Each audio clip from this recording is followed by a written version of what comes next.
diante da dor do outro, né? Só que compartilhar a alegria, eu acho que é a compaixão na sua mais alta expressão. A compaixão não é um movimento triste, em que você se entristece pela dor do outro, você se internece com a condição do outro e abraça com alegria, porque é uma forma de sussurrar no ouvido da pessoa a natureza dela verdadeira.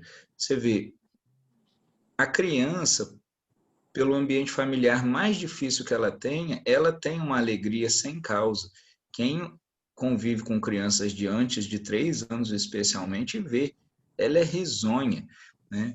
Criança ri mais de 100 vezes por dia, né? Tem pesquisas que falam que os adultos não chegam muito a 3 vezes, né? É uma coisa impressionante. É claro que isso varia de região para região, mas vocês podem observar, né, o quanto do dia tem riso.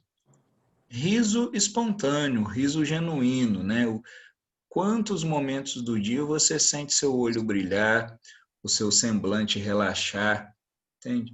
Então, esse poderia ser um critério nosso de autoconhecimento, né? Estou com brilho nos olhos, estou com paixão, estou com prazer. Isso não significa que você não vai lidar com um ou outro contratempo da vida ou alguma circunstância, né? Circunstâncias são contingências da vida, né? Isso não são problemas, a gente classifica assim, mas são só circunstâncias, né?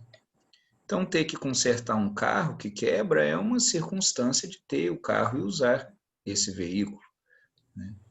Quem não tem, não tem esse tipo de circunstância, né? Então, existem variáveis na vida e a gente tem que lidar com elas, né?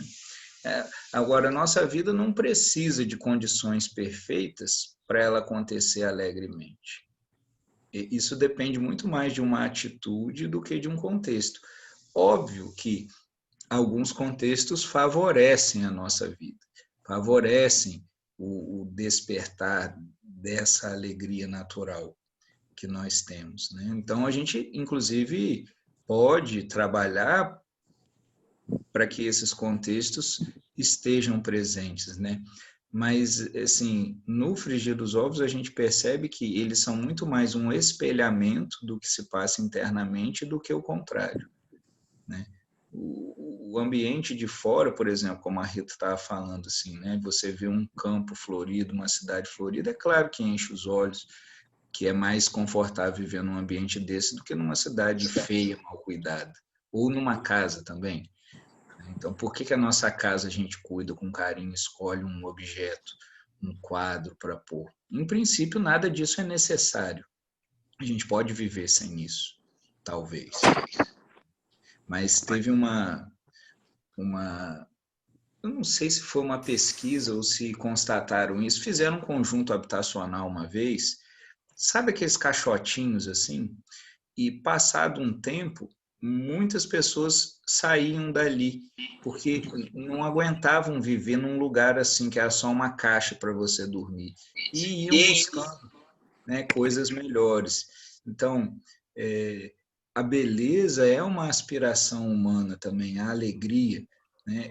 O ser humano se nutre disso, como a gente se nutre de comida também, né? Se nutre de encontros, né? Encontros alegres, encontros, né, que sejam festivos.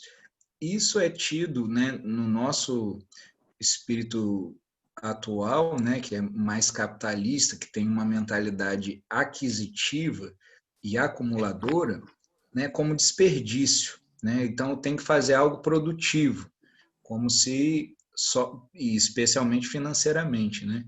Como se só isso é que determinasse a vida. Mais recentemente, as pessoas fizeram pesquisas mostrando que isso aumenta os níveis de felicidade. Então, por exemplo, você ter bons relacionamentos é mais significativo do que ter o dobro de salário, né? Eles fizeram pesquisas avaliando a vida das pessoas, o índice de felicidade, né? Eles têm alguns critérios, indicadores para isso, e eles viram que os relacionamentos são muito mais determinantes nisso do que a condição financeira. Então, depois que a gente atinge o nível assim básico da vida, né?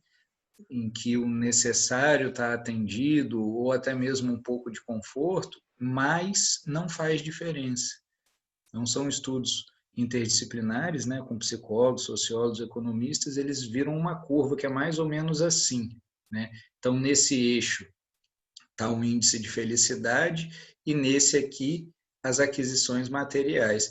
Então, após o nível das necessidades básicas e do conforto, a linha tende a se estabilizar e ela só varia de acordo com isso. Quando melhoram as relações ou quando a pessoa sente que o que ela faz no mundo tem uma ligação com algo que a transcende, né? Então, um sentido ou um significado, eu sinto que o que eu faço se encaixa numa ordem maior. Então, esse tipo de coisa faz muita diferença, né? E às vezes até quando as necessidades básicas... Não sei se vocês viram, tem um documentário legal no Netflix, eu não sei se está indo, porque às vezes sai, né? Chama Happy, Você é Feliz? Então, são vários pesquisadores do mundo inteiro, né, investigando isso, que a psicologia deu uma virada nos últimos anos, assim, em vez de pesquisar o que torna a gente doente, eles começaram a pesquisar. Então, o que faz as pessoas estarem bem, saudáveis, felizes, alegres, né? Então, eles inverteram um pouco a lógica de pesquisa. E eles vêm encontrando isso, que o que a gente chama de sabedoria perene já fala há muito tempo, né? Então, esse aqui eu achei esses dois, né, muito bacana, né, que eles falam disso, né? Aí eu queria ouvir um pouquinho de vocês, os comentários ou perguntas que vocês queiram fazer para a gente ir dando sequência.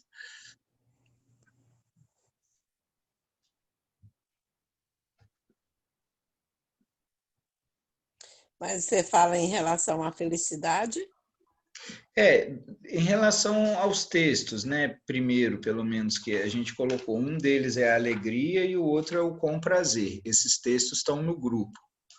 A gente estuda no Alegria. grupo. É, Ok, então, o que seria uma alegria e o que seria um prazer, né? Qual a diferença de uma alegria para um prazer, né? a gente poderia colocar assim, o prazer, a gente tem o prazer em vários níveis, né? Então, você pode ter o prazer corporal, por exemplo, de um banho quente, de uma massagem, o prazer do sexo, o prazer de um abraço, de uma comida. Então, isso tem um pouco até a ver com o universo das sensações. Mas, nesse texto aqui, o Hellinger fala, assim, quase que com um sinônimo, né, do prazer com um gosto, né? Então, aquilo que a gente faz com gosto e, você vê, não tem muito esforço, né? A gente não faz esforço para sentir prazer. O prazer ele tem um quê de entrega também, né? Então, esse prazer que o Hellinger fala, né, é também um prazer com a vida, um prazer com o que você faz, com o que você faz por alguém, né? Agora, a alegria, ela pode ser, tem pessoas que consideram a alegria como um estado, assim, temporário, né, normalmente associado a alguma circunstância, e tem isso que algumas pessoas também chamam de alegria sem causa, ou bem-aventurança, que é a nossa alegria natural de viver. A gente vê isso muito nas crianças e nos sábios, que não estão muito dependentes das circunstâncias. Sim. Agora, se a gente fosse diferenciar, o que me ocorre é um pouco assim, né? Se a gente olha para essa alegria que eu estou falando natural, ela é um movimento mais de dentro para fora. Os prazeres têm um pouco a ver com os objetos, né? Então a gente costuma sentir prazer quando tem o, o objeto desejado disponível, né? Então a gente experimenta prazer de entrar na relação com ele, né? Agora a alegria muitas vezes independe de um contexto, É uma né? coisa mais espontânea, né? É, tem muita gente que fala, tem aquela música assim, todo mundo já deve ter acordado um dia assim, né, que fala assim, hoje eu acordei com uma vontade de mandar flores ao delegado, de bater na porta do vice. Você fala assim, não tem porquê, né? E você não precisa encontrar porquê, né? É esse estado de ânimo, né, de alma que a gente está Porque falando. tem alegrias que você não sabe, tem alegrias, tem, por exemplo, tem situações que você está passando na vida, mas você tem uma alegria interior que às vezes as pessoas pensam assim, nossa, ela está passando essa situação, mas ela está nessa alegria. Aí diz assim, isso é um cinismo, Aham, né? é. Certo? Porque tem um ditado que fala assim, para o bicho da goiaba, o mundo é a goiaba, né?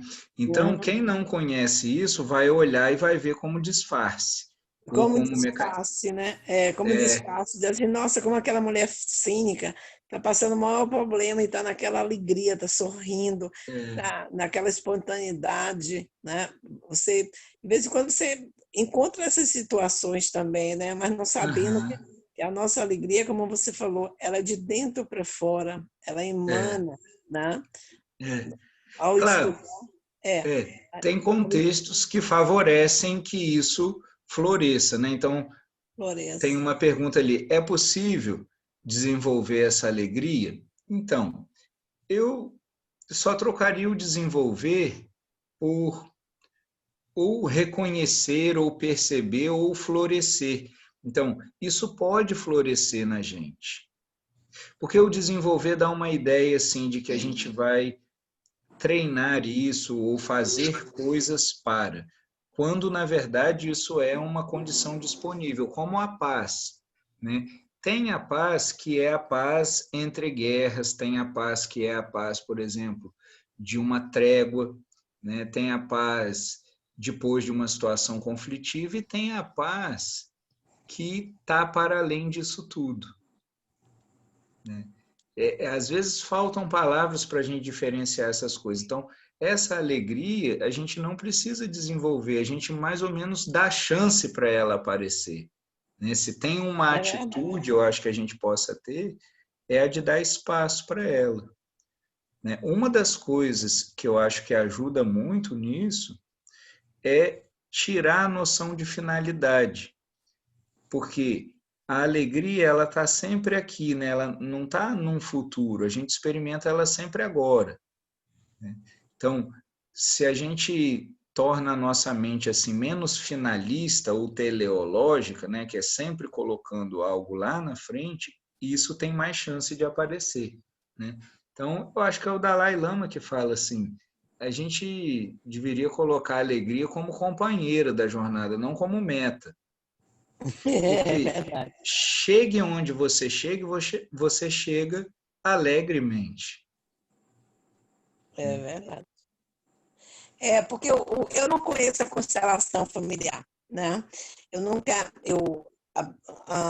às vezes que a Maria esteve aqui em New Jersey, eu não tive a oportunidade de ouvir a palestra. Eu realmente não conheço, para te dizer assim, a, a constelação familiar, né? Eu ouço muito falar, né? Uhum.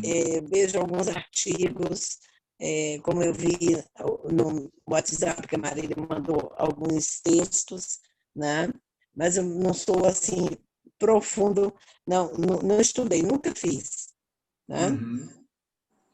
Ah, Mas mas a alegria é, não tem problema, porque se você pode igualar a constelação assim, num sentido mais amplo com a vida, né? O Hellinger e as pessoas que o antecederam estavam observando a vida e as pessoas, né? Quando eles é, organizaram, né, esses princípios, né, o método de trabalhar.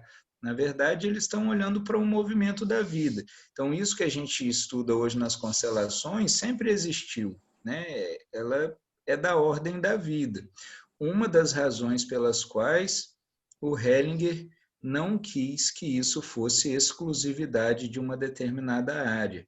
Então, enquanto ele estava vivo, ele trabalhou muito por isso, porque ele falava assim: isso pertence à vida, não a esse ou aquele campo de conhecimento. Então, fica tranquilo, né? E esses textos aqui que a gente está estudando são textos frutos da compreensão do trabalho, né? Então, o Hellinger, às vezes, após um atendimento, via algo significativo e falava. Então, muita gente registrava. Então, muitos desses textos nascem exatamente desse contexto muito vivo, da relação com as pessoas.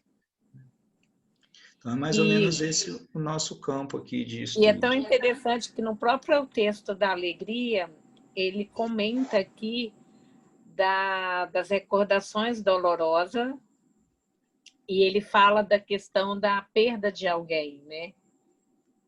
E ele aborda sobre o luto. Então, ele coloca, se recordarmos o que foi belo, o que foi bom, o que foi prazeroso, o elemento opressivo se desprende de nós.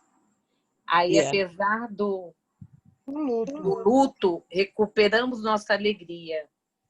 Porque muitas vezes, igual assim, o grupo todo também, essa semana, a gente sabe que, mesmo de longe, muitas vezes nem conhecendo, mas a gente vivenciou semana passada aquele texto da festa, a Jaque essa semana falando dos avós, e você também falou da questão dos avós, e hoje ele se foi, né? Então, é um momento, quando eu estava lendo esse texto, eu falei, nossa, que interessante, né? Hoje o avô da Jaque falece, e a gente está nesse contexto da alegria, mas ele cita essa alegria como ao mesmo tempo, de uma libertação, quando você pode recordar as coisas que foram boas, as coisas que foram prazerosas, e não a gente ficar presa naquilo, né? Ele fala, para não ficar presa naquele, é como a Marília falou, no texto ele diz realmente, para que você não se prenda, né, aquela coisa assim de ficar amarrado, aquele, não sei. É o apego, né? Ali é o apego. Só tem uma armadilha aí que eu gostaria de sinalizar. Lembra, isso aqui está dentro de um contexto, né? Aqui no livro aparece como um tópico e tal. Em outros lugares, o Hellinger fala assim, se a gente evita uma dor, ela se torna um sofrimento crônico. Então, o fato da gente poder recordar o bom da relação não significa que a gente não vai experimentar a dor da partida. Então, você percebe, a mente, às vezes, eu só estou alertando porque a gente lê isso e tira conclusões, assim, então eu só vou lembrar das coisas boas. E evita o luto. Toda dor profunda, se a gente se expõe a ela, dela vem uma força.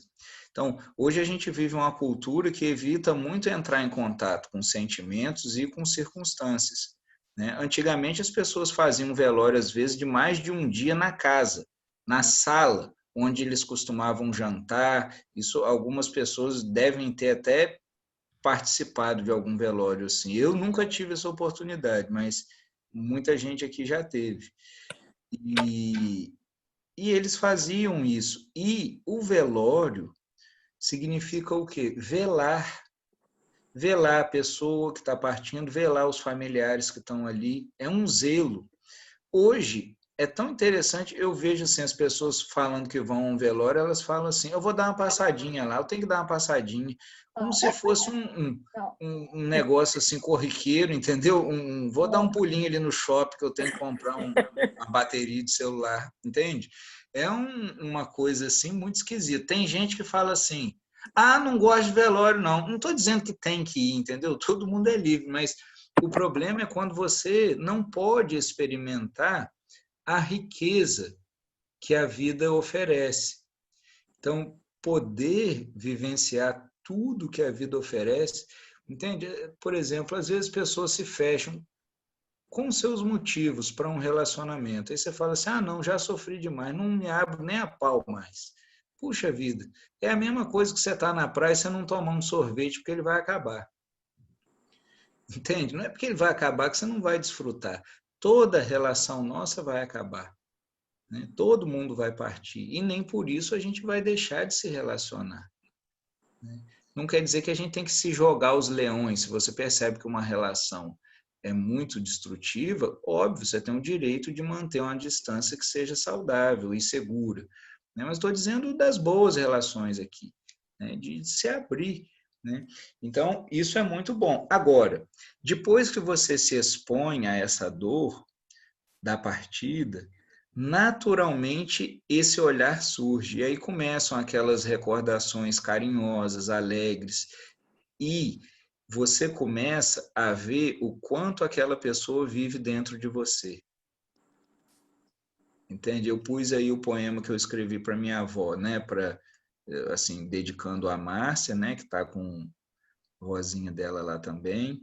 Então, eu vejo, por exemplo, o quanto da minha avó vive em mim. Minha avó foi a primeira pessoa que falou poesias para mim, né? Então, às vezes a gente estava assim num contexto, ela tinha um poema, assim, uma coisa espontânea. Muitas outras pessoas nem conheceram, né? E ela fez isso. Eu estou editando um vídeo. Quando ela estava com 90 anos, eu falei, vó, a senhora já está meio aí assim para ser chamada. Eu queria fazer uma recordação. Você disse isso a ela, Vitor? Claro. Ela, e ela Nossa! falou, e ela falou assim, é verdade, meu filho, eu já vi tudo que eu tinha para ver, eu estou aqui porque não chegou minha hora. Enquanto eu puder servir, eu quero ficar. Se eu não puder mais, eu tenho um combinado que Deus me leva. Ela era assim. Ai, que E, lindo. e aí ela fez, aí eu fiz um vídeo filmando ela falando todas as poesias e uma Ai, entrevistazinha, sabe? O que ela achava da vida, e etc e tal. Aí no finalzinho, minha irmã perguntou assim, e um título para esse encontro aqui? Aí ela falou assim, aí ela parou, você vê? Ela parou um pouquinho assim e disse assim, um dia será saudade. ah, que lindo. E aí eu vou fazer o DVDzinho e mandar para a família. Ela falou assim, você deixa um tempo depois que eu morrer, não mostra logo não. Aí já deu um tempo agora, tem uns 5 anos, eu vou editar isso, entendeu? São formas, né, da gente fazer assim uma homenagem, e eu falei, ó, vó, eu quero construir a nossa herança aqui. Aí fizemos esse vídeo, entendeu? Então, ela foi isso aí para as pessoas na vida. Então, quando a gente começa a olhar para isso, né, também uma pessoa de fé, de confiança na vida, né, uma firmeza. Você vê, ela tinha uma pensão excelente do meu avô e trabalhava, virava madrugada fazendo doce. Aí o pessoal perguntava, por que você faz isso? Você não precisa falar, porque eu gosto. Só porque eu gosto. Né? Tem gente que acha que o trabalho é para você ganhar o saláriozinho do fim do mês. Né? Trabalho é um gosto. Então, ele pode ser um prazer. Tem trabalho, a origem da palavra trabalho é tortura, né? Mas tem a palavra serviço também, que está ligada ao servir. Então, a gente pode encontrar no nosso sustento uma forma de servir. Se a gente encontra isso, normalmente a gente experimenta aquilo que se chama de realização, né? Não tem a ver com o padrão de sucesso exteriormente vendido, né, hoje.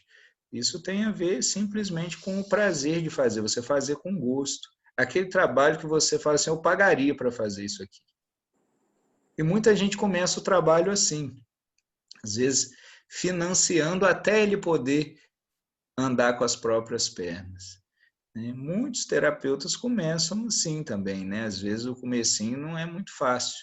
Às vezes tem um outro trabalho que vai ajudando, né? Outras vezes a coisa é um pouquinho mais fácil, às vezes tem uns patrocínios, um apadrinhamento pelo caminho, mas se é o caminho da pessoa, a coisa se abre, entende? Então, poder fazer com gosto e com prazer é uma alegria. E a gente pode viver a vida assim. Eu lembro que uma vez o Mo trabalhou muitos anos com a T, daquela senhora que eu falei da DEP, né? Ele disse que às vezes eles estavam dando aula e a Teda parava assim, olhava para ele e falava assim, Moacir, você está se divertindo? Aí ele falava, eu tô. Ah, então deve estar boa essa aula. E eles continuavam da aula, entendeu? Então o critério era isso, tá com alegria no coração, tá com brilho, tá fluindo, então tá bom. Né? Um outro critério para observar, para perceber o próximo passo. Isso é muito importante. Porque Agora, para mim é isso louco. soa uma coisa assim, para o mundo clássico, sou uma coisa de maconheiro, de vagabundo, de gente delirando, entendeu? Tem gente que não consegue ver a seriedade e a beleza que tem isso. Acha que é viagem na maionese. Entende? É o bicho que está lá dentro da goiaba, não vai ver. Tem gente que fala assim que não tem, que é cinismo, é disfarce.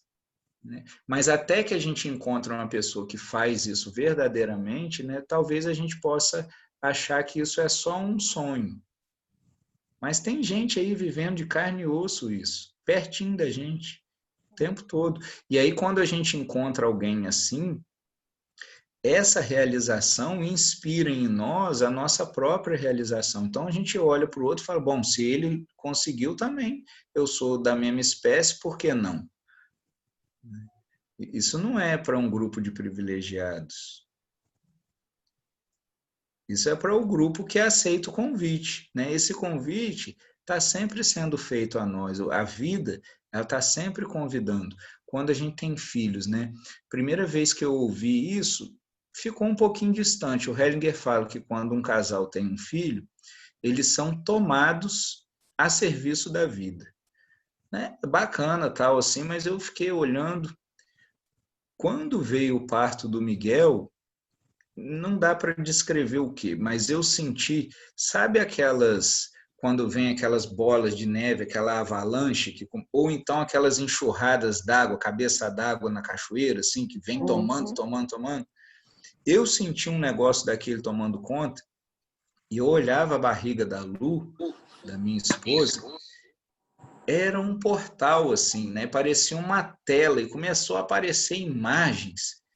Eu entrei numa coisa, falei assim, nossa senhora, e aí eu via a minha infância, eu com meu pai, o Miguel maiorzinho já, eu não sabia nem o rostinho dele. Quer dizer, foi uma coisa que atravessou o tempo, eu vi um fio de gerações assim, mas assim, espontaneamente, né? Eu fiquei um tempo ali assim, aí vem uma outra contração e vai e continua tudo. Entende? Eu senti essa torrente da vida. E é uma coisa que realmente a gente não decide. Aparentemente a gente decide, mas a hora que você vê, você já foi tomado muito antes. Então, quem teve filho sabe mais ou menos. Às vezes vem uma força assim, você fala assim, mas da onde que está vindo essa força? Você não explica, você fala, meu Deus do céu, como é que é isso? Não é?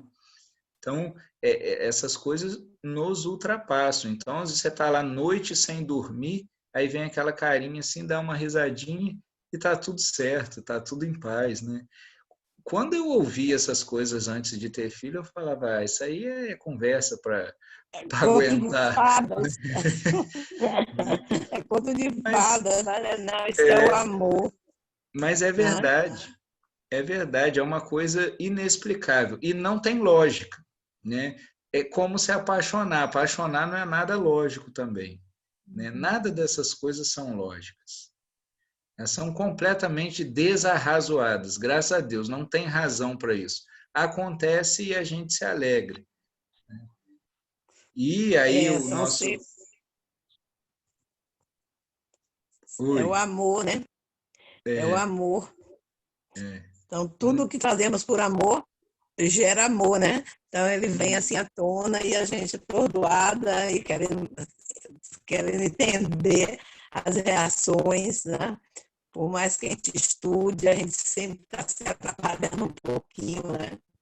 Por mais que a gente cresça com essas terapias, com os ensinamentos, a gente está sempre se questionando como é que pode isso, né?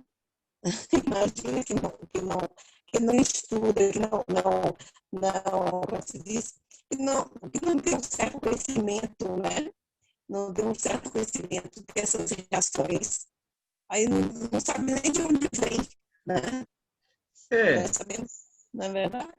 Isso. E ainda assim vem. Você vê as gerações anteriores, eu olho as mulheres assim, das gerações anteriores, é incrível, assim, a força que elas tinham de... Elas faziam uma opção de coisa, Elas tinham, né? trabalhavam, criavam um monte de filhos, assim, tem uma força imensa. Yeah. Mesmo sem muita instrução. Talvez até por isso, porque elas observavam mais o simples, né? Também, às vezes, o nosso conhecimento impede a gente de ver o É simples. verdade. Né? É verdade, Então, é pura verdade, é isso mesmo. É como é isso, só não sobre não expressar direito, mas é a simplicidade delas, né? Eu falo em relação a quem não tem certo conhecimento, eu falo hoje, porque antigamente as mulheres, como você falou, tinha 10 filhos, cuidavam de todos eles, a maior paciência do mundo, você não via a mãe gritar, você não via a mãe estressada, você não via a mãe, né? E elas cuidavam daqueles filhos assim, na maior calma, no maior amor do mundo, aquela força, e trabalhava na roça, trabalhava, não, lavava roupa, chegava, era menino. Aquela força interna que ela tinha, que é muito bonita, né? Muito amor, né? muito bom. Quem E mais quer comentar um pouco o eu texto? gostaria de comentar. Fala.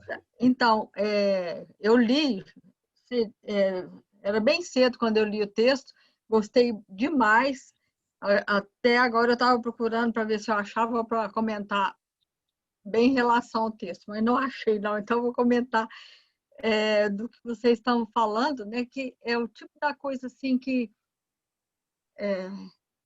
pega muito na gente, porque parece que lá na minha geração, na época eu pequena, lá, a gente não tinha muito direito de ter alegria. Tinha que ter um motivo, entende? Parece assim, era até falta de respeito com os outros que não estavam alegres. Sabe? Então é onde às vezes eu sentia até um pouco assim, um peixe fora d'água, que eu pensava, mas eu estou alegre. Eu com o quê? Com o sol, com o ar, com a alegria de eu ser criança, de poder brincar, de poder correr. Então, assim, eu sempre tive essa alegria dentro de mim. E você falando da circunstância, eu acho que eu vivi muito bem meus lutos. Cada perda que eu tive, cada dor que eu passei, cada dificuldade, eu também vivi intensamente, sabe? Eu penso, bom, agora eu estou com isso, então deixa eu chorar, que isso está me incomodando, deixa eu viver isso, né? E se transformou, toda essa vivência em sofrimento, se transformou realmente em ensinamento, mostrando assim, não fica aí muito tempo que não é o seu caminho, já passou, foi bom de alguma forma, então pega outra carona aí que é melhor, né? Então hoje eu falo um pouco da alegria, para mim é sinônimo da gratidão. Então tem dia que eu acordo assim, nossa, que delícia, sabe? Eu estou aqui na casa da minha filha, tem uma florestinha aqui atrás, tomar um café vendo a florestinha dela, vendo uns pássaros vermelhos lindos pousar nas árvores, sabe? Então eu fico pensando assim, gente, que felicidade, que gratidão. Estou respirando, estou sadia, moro com minha filha que tem meu neto de 14 anos, né? Toda hora ele me beija. Ele é muito difícil, tem hora que eu dou umas brigas com ele. Mas, assim, me beija, fala que me ama. Tudo. Então, o meu objetivo era família. Família. Então, eu tenho hoje meus filhos, meus netos, e não sei se é isso, mas antes também eu não tinha isso ainda, né? Então, tá igual aqueles biscoitos tostinos. Não sei se foi aquilo que me deu felicidade, ou é a minha felicidade que me deu essa alegria toda, né? Mas eu sei que enfim, eu acho que é possível a pessoa, mesmo que ela não tenha, igual a minha irmã, ela não tem filhos, não tem netos, e eu sinto que ela não tem alegria, não é feliz, mas é porque ela não dá conta de resolver os problemas íntimos dela. Uhum. E eu sempre procurei o caminho assim para ver a saída, onde tinha saída. Sabe, nesse ponto eu fui uma boa caçadora, eu falei, é ali, eu acho que ali pode me trazer solução, prazer, alegria, aí eu tomo aquele rumo. Então, e é muito bom, né? Eu acho que é isso que eu queria contar, só que eu sou feliz. Que bom. Obrigado por partilhar a sua alegria. Quando você estava falando, eu lembrei de uma história que uma professora minha me contou, uma professora de português. Ela estava ensinando para a gente os substantivos abstratos e concretos. Então, ela falou, olha, por exemplo, cadeira, mesa, né? A gente consegue identificar o objeto, você pode desenhar, né? Aí ela falou assim, a beleza, por exemplo. Alguém consegue desenhar a beleza? Aí um menininho levantou e falou assim, eu consigo.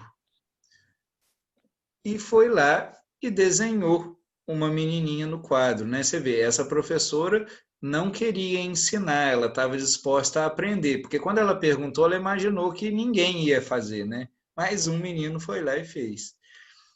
E ela falou assim, o que é isso? Ele falou assim, é a beleza. Ela falou, mas você desenhou uma menina. Onde que está a beleza aqui? Aí ele fala assim, tá nela e em quem vê. Olha, Que maravilha! olha que sabedoria. Por isso que as crianças, conviver com criança é uma benção, é uma coisa maravilhosa.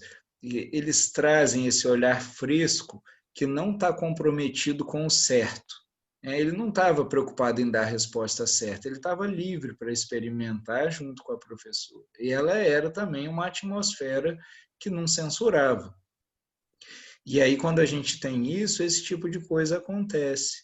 Então, a nossa tendência é sempre atribuir a causa disso a algum contexto, a família, por exemplo, né? Ou a uma condição que a gente conseguiu, um sonho que se realizou. Mas, de fato, você vê, ela te acompanha. Então, quando você começa a falar e fala assim, ué, mas já tinha antes. Mas também tinha antes, mas também tinha nesse contexto. Então, você vai vendo que é mais uma companheira, mais uma atitude que te acompanha do que as circunstâncias em si. Porque tem gente que olha para a família, por exemplo, e só vê responsabilidade. Então, a família é a família, é um grupo de pessoas que tem um laço consanguíneo, em princípio. E pode ter mais do que isso, né? Mas tem gente que não consegue ver isso. Então, isso tem a ver com um olhar. Muitas vezes o que a constelação oferece para nós é um novo olhar. A circunstância pode até estar igual, mas o olhar, se o olhar é diferente, ela já não é mais a mesma. Então, muita gente diz isso também, fala assim, olha, não mudou a circunstância que eu queria, mas mudou a minha relação com ela e isso já mudou tudo. Por exemplo, a morte. A morte é inexorável, a gente não vai conseguir transformar isso. Mas a gente pode olhar para ela com outros olhos. E isso muda a relação. Verdade. Né? Então, É verdade. quem mais? Vera. Por exemplo, hoje a Vera. Oi, eu. Tá me ouvindo? Ô, Vera, lá. Aham. Eu li rapidinho os textos agora, porque não tinha dado tempo. E aí me veio duas coisas nos dois textos, né? Primeiro, a alegria, para mim, do que eu entendi, é essa alegria do sentido da vida. Ela não está condicionada a causas e condições, né? Naquilo que ele escreveu. Então, quando até a Regina falou assim, quando eu era criança eu vi o sol, me maravilhava, o pássaro e tal, né? Quando você começa a trazer e saber qual é o seu sentido, as coisas, elas começam, você olha com essa alegria da menina, né? De quem vê. Então, assim, foi assim que eu entendi o primeiro texto. Então, é diferente só da felicidade, né? Agora, o segundo, com prazer, eu entendi que é condicionado. Eu faço um trabalho quando eu gosto dele, que eu tenho uma necessidade, e aí eu faço com prazer. Então, o prazer ele está condicionado a causas exteriores, vamos chamar assim. E não necessariamente a alegria. E para mim a gente tem que buscar esta alegria, mesmo quando as causas exteriores elas não estão sendo tão positivas assim. O outro ponto que eu pensei, só para eu complementar outra coisa quando você estava falando, que talvez seja um outro gancho, quando você estava falando da alegria, assim, sobre a morte, que a gente às vezes pensa e fica preso no pesar, né? Na dor, como você colocou. Mas nós também ficamos presos nas alegrias e deixamos de viver o momento agora. Eu acho que é uma outra... Então, vê, o Hellinger fala uma coisa, então vamos começar de trás para frente. Ele fala assim, ó, a alegria nos abre para o novo. Então, assim, eu acho que quando ele fala assim, é nesse sentido, né, de você poder experimentar algo.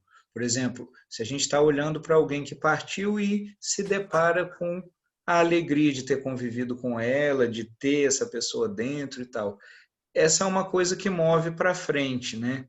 Agora, o perigo é aí, mas existe esse perigo também da gente virar um saudosista, de viver de lembranças. Eu, por exemplo, falo assim, recordar é viver. De jeito nenhum, viver é viver. Recordar é só recordar, né? Nossa vida não é só de recordações, né? Então, foi bom você chamar atenção para isso. Não tinha prestado atenção nessa possibilidade, assim, de que a pessoa se enganchar nisso. Mas é uma alegria que, ao mesmo tempo, é uma despedida. Porque ele fala assim, quer ver? Desligue, Isabela. Ó, então esse luto não cessa, o outro não pode morrer e nós não conseguimos viver. Quando a gente fica preso nas memórias dos que faleceram, né? Nem eles descansam em paz, nem a gente se abre para a vida, né?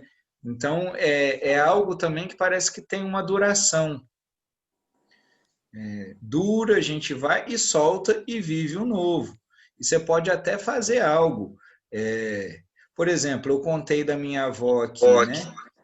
Mas eu contei aqui, né? Eu não estou lá, que bom que era aquele tempo. Olha, ela está viva aqui em mim quando eu trago isso. Então, eu acho que é importante visitar. O Hellinger fala assim, levantamos o véu do passado para se despedir dele e para encontrar recursos também, né? Então, a gente faz essas duas visitas são boas ao passado, né? Quando é para se despedir de algo que pede para descansar, quando a gente vai encontrar um recurso, né?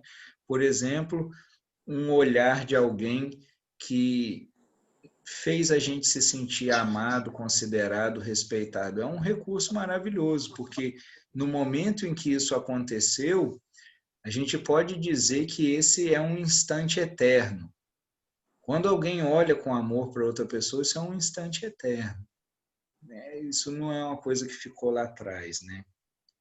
Agora, do prazer, ele fala sobre... Vocês repararam nesses textos que ele vai falando assim, tem o prazer disso, tem o prazer daquilo, tem o prazer daquilo outro. Isso é um jeito bem ericksoniano de falar, ele vai semeando e ele coloca assim, ó, também fazemos algo com gosto por alguém a quem somos agradecidos. O amor e a gratidão nos dão asas, assim fazemos depressa e bem feito o que fazemos com prazer. Então, esse aqui, eu acho que ele beira no não condicionado. Embora esteja condicionado a uma experiência de gratidão, ele leva a gente para uma fronteira possível de sair disso, porque você experimenta uma soltura, porque a gratidão, ela normalmente, se vocês observarem, vocês vão ver, ela vai para além até de quem a gente se sente agradecido. Então, a gente está grato e essa gratidão se estende pela vida, né? Como quando a gente está amando, o amor transborda para além da pessoa que a gente ama também, né? Então, agora, os outros aí que ele fala são claramente condicionados mesmo. Só esse que eu vejo uma brechinha para algo além, né? Não que está nele em si, mas ele abre uma brecha. né? E tem uma outra coisa, isso aqui que eu achei muito importante, ó, ele fala assim, fazemos depressa e bem feito o que fazemos com prazer. Isso é um pouco também o dom, né? Encontrar o dom, ou a sua vocação, ou a inclinação, ou a habilidade que você tenha, é um prazer também. E poder oferecer isso para o mundo é um prazer, né? E mesmo sendo um prazer condicionado, também é um prazer bom de desfrutar esse tipo de prazer, né? Agora, a gente não pode ficar dependente dele, porque talvez chegue uma hora na vida em que as condições não permitam que a gente exerça isso, por exemplo. E aí a nossa vida não pode parar ou murchar só por isso. A gente pode encontrar também outras formas, né? O Hellinger, o Frankl chama de sentido, o Hellinger chama de estar em harmonia ou estar em sintonia com o fluxo da vida. Então, naquele momento lá, por exemplo, o Frankl foi um médico que sobreviveu aos campos de concentração e depois criou uma escola de terapia, a logoterapia. E ele lá mesmo já estava fazendo tudo aquilo que ele vislumbrava no futuro, né? Então ele vislumbrava auxiliar as pessoas a lidarem com o sofrimento. Ele começou a fazer isso lá mesmo, já no campo de concentração, perguntando para as pessoas o que faria elas quererem continuar, né? Qual que era a grande motivação de vida delas, quer dizer. Então ele já estava fazendo no presente aquilo que ele pôde fazer com mais alcance depois, né, que ele saiu lá do campo de concentração. Mas esse sentido também, quando a gente olha assim desse outro lado, não é do outro lado, é só uma forma diferente de nomear talvez o mesmo estado, né, que é estar em sintonia ou não resistir com o que se apresenta. Aí a gente vai encontrando brechas, né? Então, tem um prazer nisso também. Ou o prazer de criar os filhos com todos os desafios que isso implica. Essas coisas não são excludentes, né? E não tem nada a ver com apologia ao sacrifício. Não tem nada a ver com isso. Mas é encontrar o prazer nisso, no desafio do novo. Ele fala isso, né? Que também uma das coisas que traz prazer é o novo. Então, quando a vida entra numa monotonia que pode ser assim, a monotonia, a coisa monotemática, ela parece uma coisa cristalizada, né? Como é uma pedra, um cristal. Ele é cristalizado, ele não tem vida, ele não vai se transformar, né?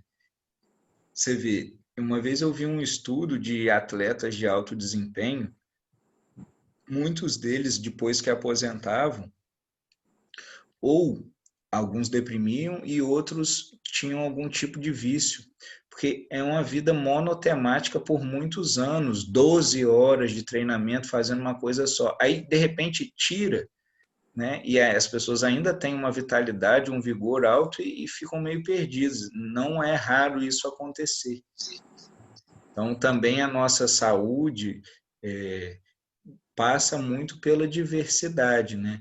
A especialização é uma forma de animalização. Os animais são ultra especializados. Um tigre vai ser sempre um tigre. O ser humano não. O ser humano é totipotente. Ele pode se transformar em qualquer coisa humana, né? Claro, ele não vai. Mas ele pode virar até um tigre. Ele pode virar um bicho, né? Aliás, tem mais anta e jumento por aí do que ser humano, né? Então, quando a gente se especializa, a gente se animaliza. É legal ver a embriologia. Eu vou ver se eu acho uns slides para mostrar para vocês. Você olha a nossa embriologia comparado com a dos animais, até uma certa fase a gente é muito parecido. Aí o que acontece? Por exemplo, a nossa mão, né? Depois ela se especializa num casco. O cavalo tem uma mão até uma certa fase embrionária igual a nossa. Aí ele especializa num casco. A gente vai morrendo essas células aqui e forma os dedos. E com esse movimento de pinça, que é super simples, a gente faz mil e uma coisas, constrói ferramentas, né? Coisas que para as outras espécies não é possível. Então, tem um mistério também nisso, né? O quanto que a forma e o conteúdo se relacionam. Eu acho que isso é uma coisa muito séria, porque Oi? Quem está falando? Não, essa expressão cambiante de jumento por aí é muito grande. Eu escutei essa expressão ontem, e agora você falou aí, eu me lembrei, dei risada.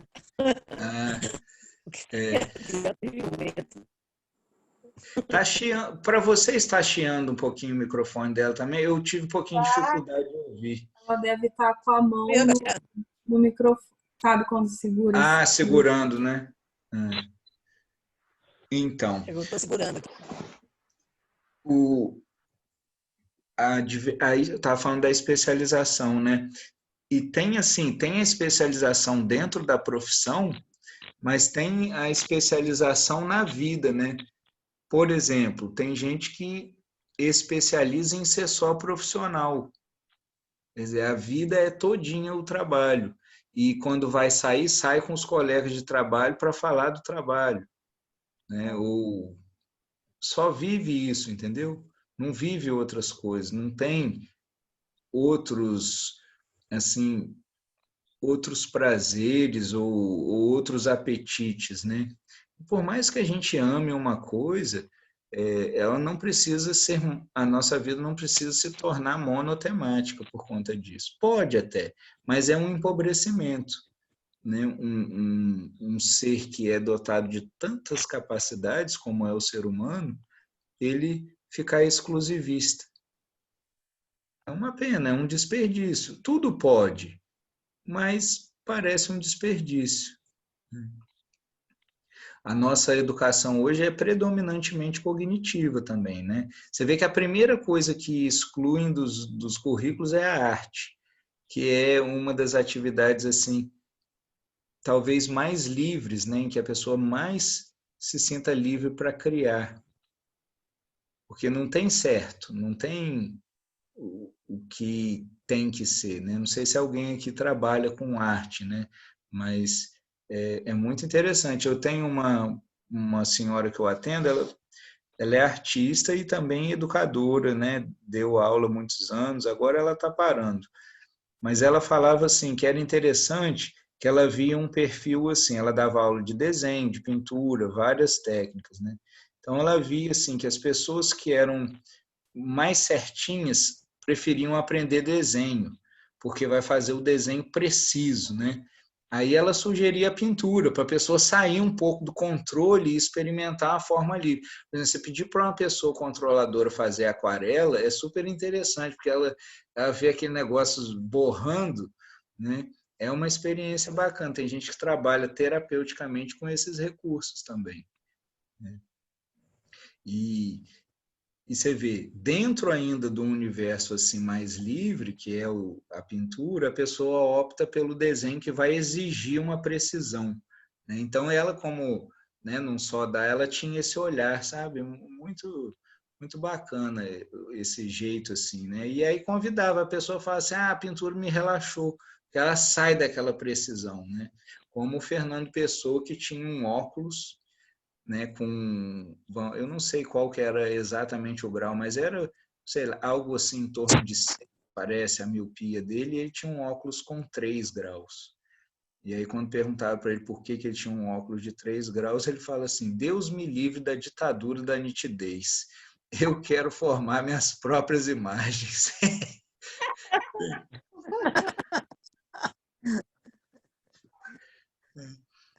Ter esse prazer. A Regina estava falando dos pássaros, né? Você vê, é um prazer altamente democrático, simples, né?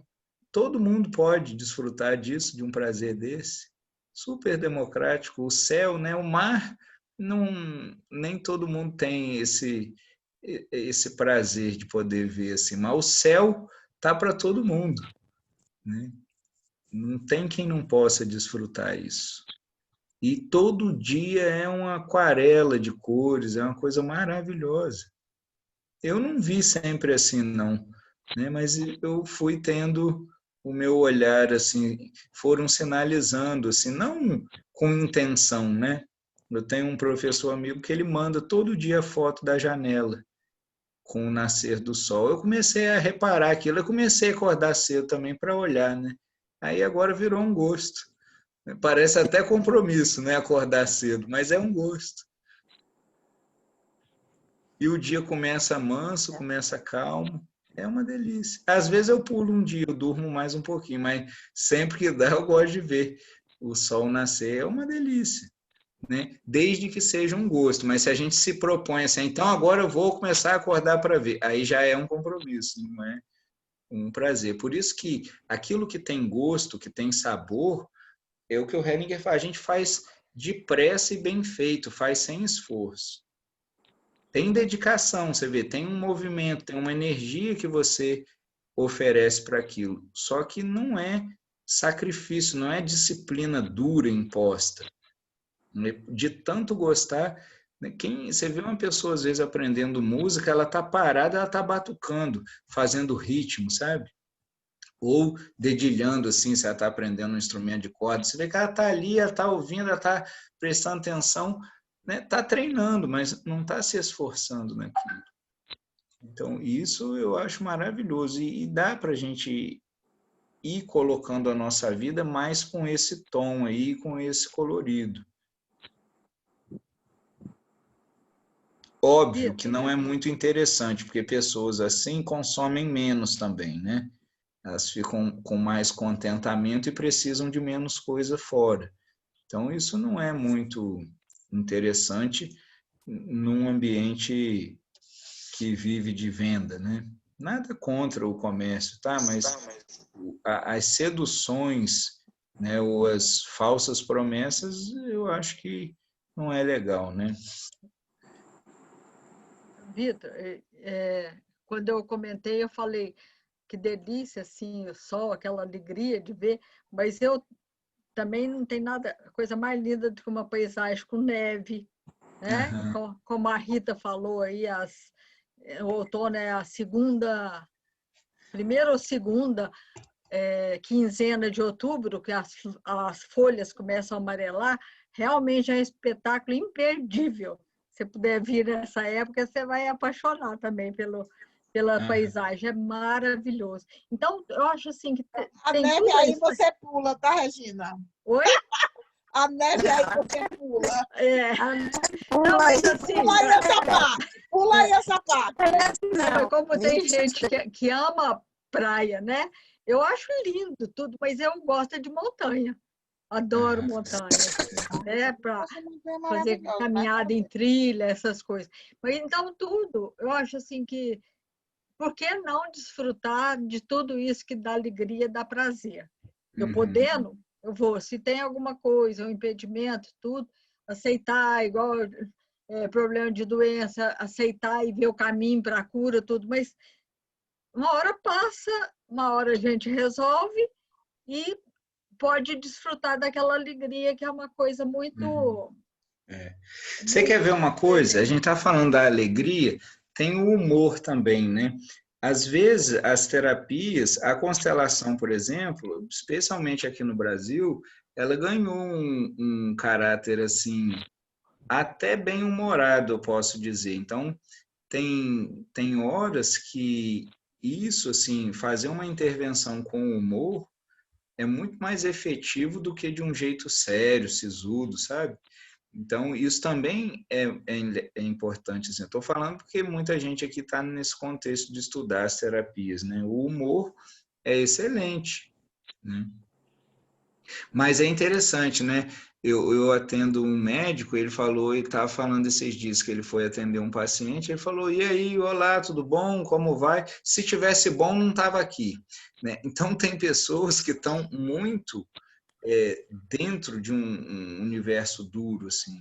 E às vezes elas sentem até como uma ofensa, mesmo que não seja, né? Mesmo que seja uma pura oferta, assim, um compartilhar generoso até de boas-vindas. Às vezes a pessoa, por isso que quem tá assim muito down não suporta ficar perto de quem está bem, né?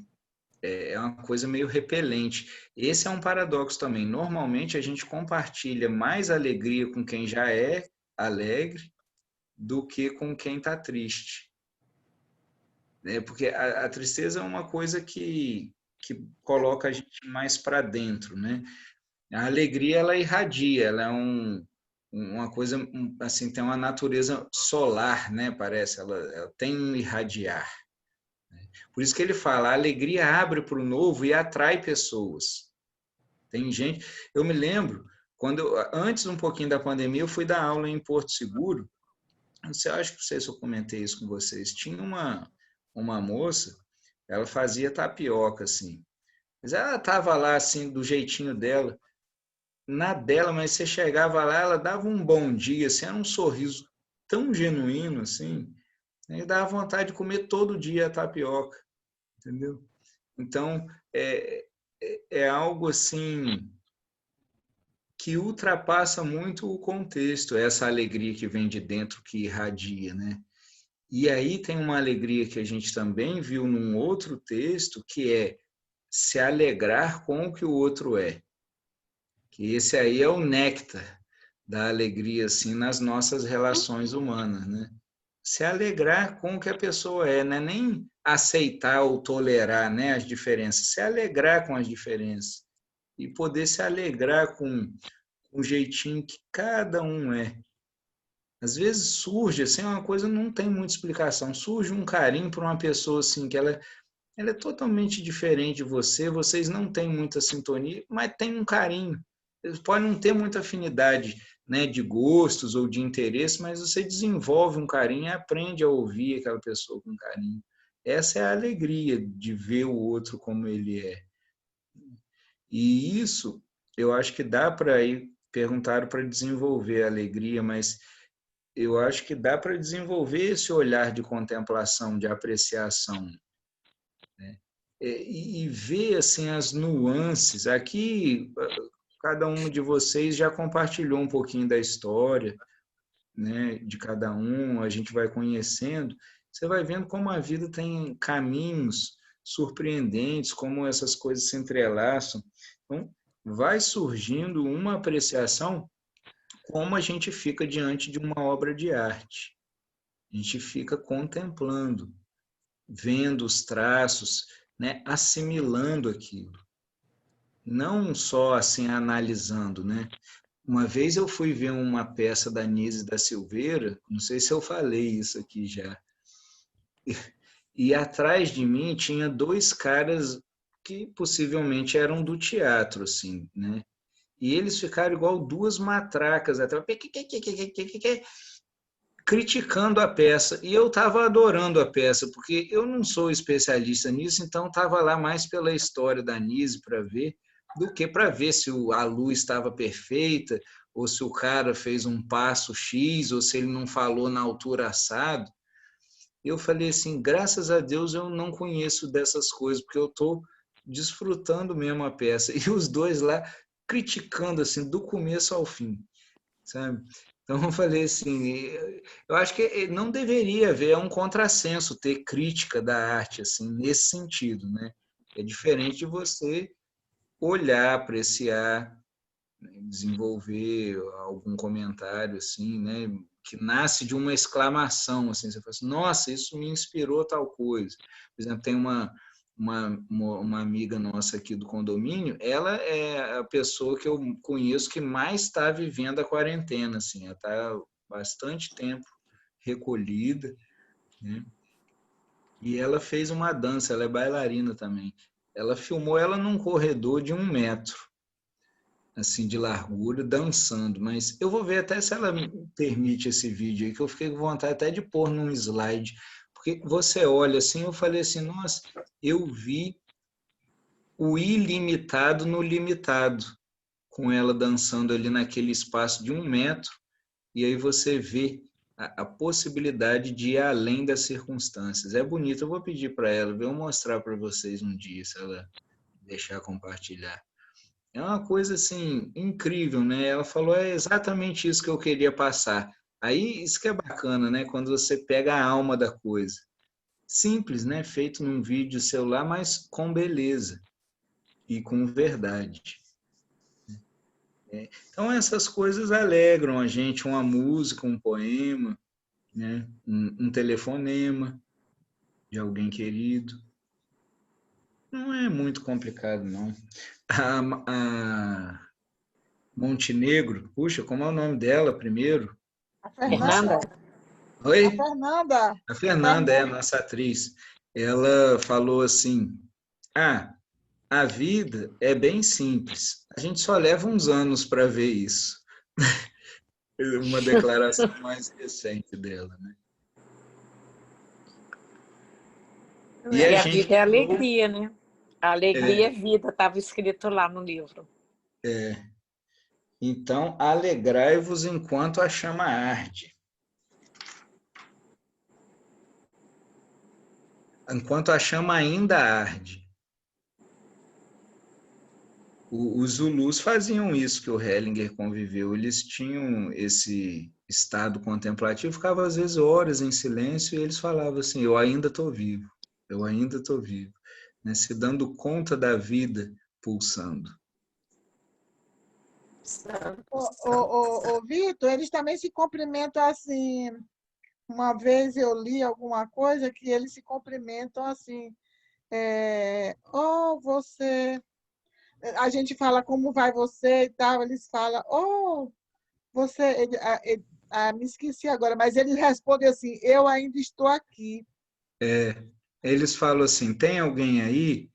E aí o outro fala assim, Eu eu ainda estou ainda... aqui. Então ele falou assim, assim, a gente fala, oi, tudo bom, como vai? E eles não, eles falam assim, não, ainda estou aqui, eu ainda estou aqui. E você vê, esses cumprimentos revelam bastante da nossa cultura, Uhum. a cultura deles, né? A cultura de olhar. Eles têm essas práticas, né, de fazer rituais com todo mundo, de contar os sonhos entre eles. Quando alguém se cura, eles contam, fazem um cerimonial para que a pessoa conte. E muita gente pega carona nisso. Você vê, por que será que esses povos, isso foi uma coisa uma vez que eu me perguntei, com tanta sabedoria, né, eles não desenvolveram tanta tecnologia. Não é assim, eu acho gratuito isso, porque quando você começa a olhar para o essencial, muita coisa vai ficando em segundo plano. Então você vê, para uma tribo que faz esse ritual, quando alguém morre, eles enterram num lugar distante e não voltam lá por um ano. E quando passa um ano, eles voltam lá e fazem uma festa. Aí já tem o lugar para a alegria dos mortos, né? Eles deixam esse tempo, deixa a dor decantar e voltam lá e fazem uma festa.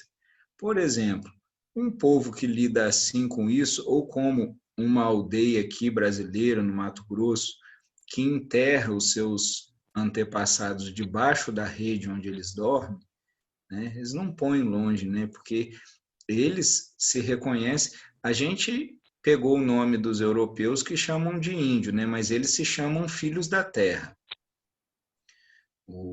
A palavra indígena, né? Uma delas, de uma das etnias, é filhos da terra. Então eles põem os pais ali na terra embaixo e estão juntos, eles não querem distância disso, eles sentem a força, né? Então esse povo precisa prorrogar a vida a qualquer custo numa UTI? Não precisa. Né? É um outro tipo de conexão. Não é gratuito, eu acho, o fato deles terem olhado tanto nessas outras direções. Né? Os idiomas também têm uma língua indígena aqui que eles têm 5 pronomes equivalentes ao pronome meu, nosso, né? Então tem o meu, por exemplo, da minha horta, ela é minha, mas todo mundo pode comer ali. né? Tem o meu da minha mulher, minha, mas não é todo mundo que pode comer, não.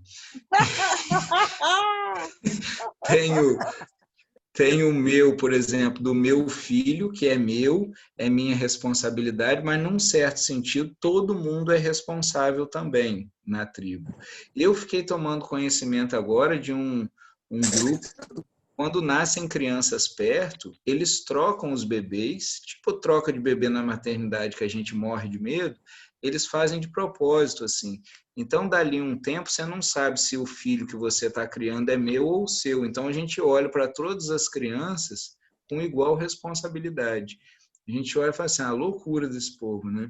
Mas eles fazem literalmente o que a gente faz como exercício. Todo mundo tem o mesmo valor. Eles fazem isso, né? Então, e para a gente compreender culturas diferentes, a gente tem que entrar nela, né? Não dá para compreender com os nossos olhos, aí fica estranho. Mas esse é o exercício que os antropólogos fazem, né? De entrar na cultura e ver de dentro, né? Não com os nossos valores de fora, né? Chamando eles de primitivos. Então, essas práticas, né? Ou esses costumes, porque tem isso também, né? O mundo patriarcal cria leis, né? As sociedades matriarcais tinham costumes, né? O que é uma coisa muito diferente, né? Matriarcal e patriarcal não quer dizer homem e mulher, não, quer dizer a atitude, né? A atitude que a gente vive hoje é uma atitude bem patriarcal, né? Coisa imposta, guerra, né? Que é diferente dos tempos, né? Nem sempre foi assim, né? Já teve experiências, já houve experiências diferentes. O que mais, gente? Na África, Ficar com essa alegria. né, Vitor? Na África tem muitas tribos na África que tem assim, uns costumes, na cultura dele, que é muito valiosa, são muito assim, coisas de alto nível, eu acho. Eu tenho um amigo que ele é professor universitário aqui, outro tempo aí ele se emputeceu aí, largou tudo, se picou, foi para a África, ele adora. Ele vai lá, fica no meio dessas tribos, ele volta maravilhado.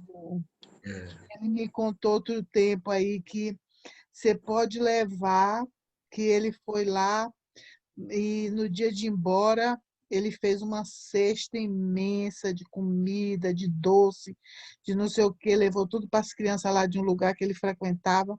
Ele disse, podem, Rita, tá morrendo de fome. A gente chega, eles saem correndo, aquela alegria, pega tudo e entrega à mãe. A mãe é que distribui. Se sobrar, vai para a cabana do vizinho, entrega tudo também, distribui com todo mundo. Ele fica maravilhado com a coisa da união, do dar, sabe?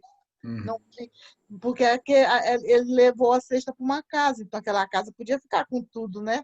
E daí não, a mãe distribui para todo mundo, distribuiu para o vizinho, distribuiu para todo mundo. Então, é lindíssimo, é muita coisa rica, ele fala. Ele fala, isso aqui o povo é egoísta, pinta horrores aí, esculhamba.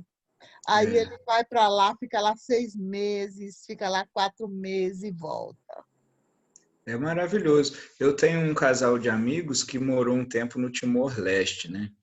E eles falaram que quando eles estavam para vir embora, eles perceberam uma movimentação lá na casa deles e foram ver o que é.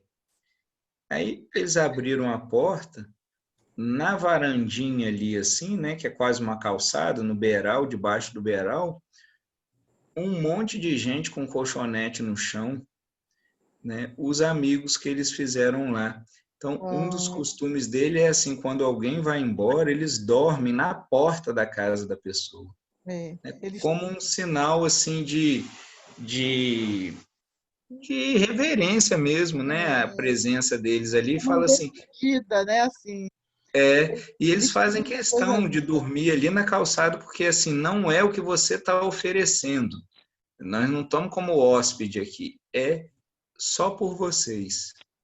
Eles falaram que quase que não voltaram, que aquilo foi um negócio tão impactante e até hoje eles têm... Quando eles... Ele fala para mim assim, Rita, você tem que ir lá, você tem que ir lá. Ele fala assim, Rita, você entra naquelas casas, não tem uma cadeira para sentar, não tem nada, não tem porra nenhuma.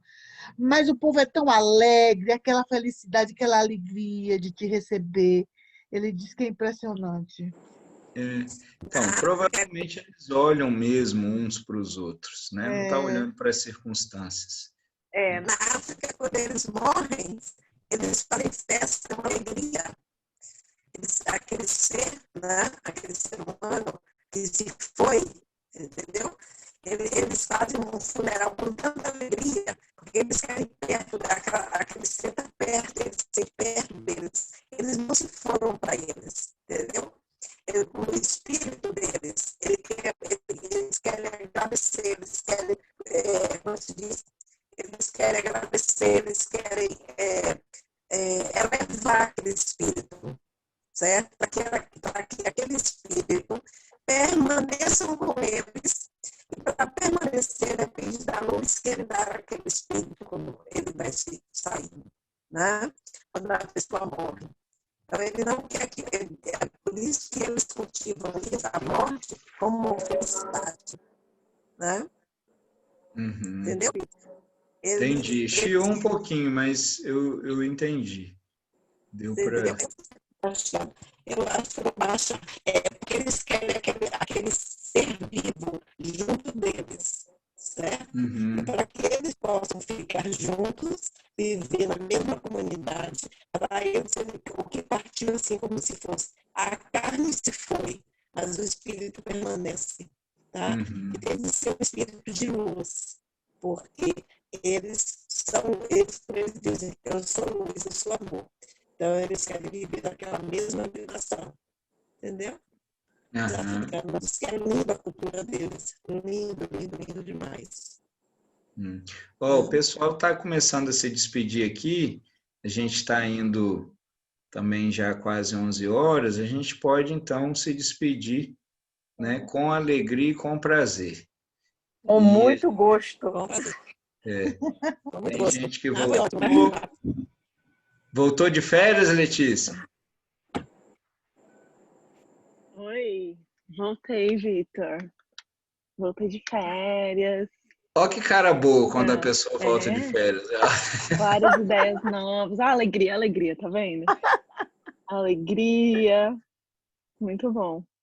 Maravilha. Eu tenho uma pergunta para encerrar. Estou falando sobre alegria, eu não ia comentar? Poxa, não tem como. Não, mas eu tenho uma reflexão, assim, algo que eu fiquei questionando, assim, nos textos, que é uma coisa que eu tenho me questionado muito, assim, recentemente, né? Mas é como fazer ou como ter uma consciência de aceitação quando a gente fazer as coisas. Eu acho que eu já perguntei isso. Talvez já perguntei isso. Talvez já tenha perguntado. Olha, vou pagar, vai ser uma gafe, isso eu já perguntei. Mas como a gente faz as coisas com prazer, coisas que a gente não gostaria de fazer, tipo coisas burocráticas mesmo. Ir no banco, fazer uns negócios, umas coisas burocráticas, coisa chata da vida, pagar umas contas. Se você descobrir, você me conta. Eu achei que você ia falar para mim assim, você respira fundo, você conta até 3. Bart Hellinger diz pra você... Aí eu achei que você ia falar um negócio super popular. Nisso eu não posso te ajudar, não, porque eu não tenho a menor inclinação para essas coisas. Mas, quando eu preciso fazer, assim, uma das coisas, assim, não resistência é isso, ver, todo sofrimento ele tem a ver com resistência, né? E se você fica comparando, preferia fazer outra coisa, não, é melhor fazer logo de uma vez, né? E volta para o prazer. Porque tem coisa que eu acho que é muito diferente da nossa natureza, né? Quem tem uma natureza, por exemplo, mais livre, mais criativa, não se dá bem com esse tipo de função. Tem pessoas que são mais sistemáticas e fazem muito bem isso, e fazem com gosto. Tomara que elas encontrem essa vocação e a gente possa ter gente para ajudar nisso, porque, de fato... Né? Entende? Mas, assim, é possível pelo menos não sofrer, né? Não ficar amaldiçoando os afazeres, né? Então faz, pelo menos neutro, se não dá para fazer com... Neutro, eu digo que dá. Com prazer eu ainda não consegui, não, mas neutro, pelo menos, assim, sem ficar resistindo, dá. Faz e depois vai procurar alegria. Ué, Tá. depois acabou. É uma boa. É uma boa. Vou seguir o seu conselho. Muito obrigada. Tchau, Vera. Vera foi. Isso. Então vamos ficar com alegria, né? Essa noite a gente dormir com alegria e com muito prazer. Amo. Você tá todo não chegou nem um frio ainda aqui, tá? Tá bom. Então, boa noite, gente. Bom descanso e boa semana. Você também.